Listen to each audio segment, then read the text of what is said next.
بات دلچسپ ہے، ذرا پوری سنیے گا۔ کل میں عصر کی نماز پڑھنے مسجد میں گیا تو جب جماعت کھڑی ہونے لگی، وہاں پہ ایک بزرگ تھے داڑھی والے۔ انہوں نے بلند آواز سے نیت کی، 4 فرض نماز پیچھے امام دے منہ طرف کعبہ شریف اور پتہ نہیں کیا کیا آگے بولا انہوں نے، کیونکہ عرب میں ایسے نہیں بولتے نا، تو وہ سارے اس کی طرف دیکھنا شروع ہو گئی۔ خیر جماعت ہوئی تو میں نے بزرگوں سے پوچھا کہ آپ کدھر سے ہیں؟ کہتے شکر گار تو۔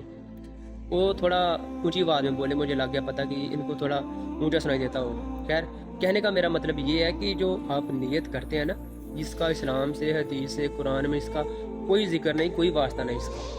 اب کامن سینس کی بات ہے کہ پوری نماز عربی میں ہے اور جو نیت ہے وہ اردو میں ہے، یعنی کہ یہ نماز کا حصہ نہیں، یہ بعد میں کسی مولویوں نے یا عالموں نے اپنی طرف سے یہ ایڈ کیا ہوا ہے، اس کی ضرورت نہیں ہے۔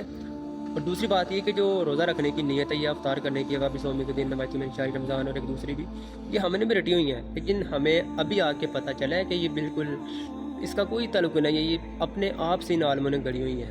لہذا ایسی باتوں سے آپ گریز کیا کریں جس کا قرآن حدیث سے یا اسلام سے کوئی واسطہ نہ ہو۔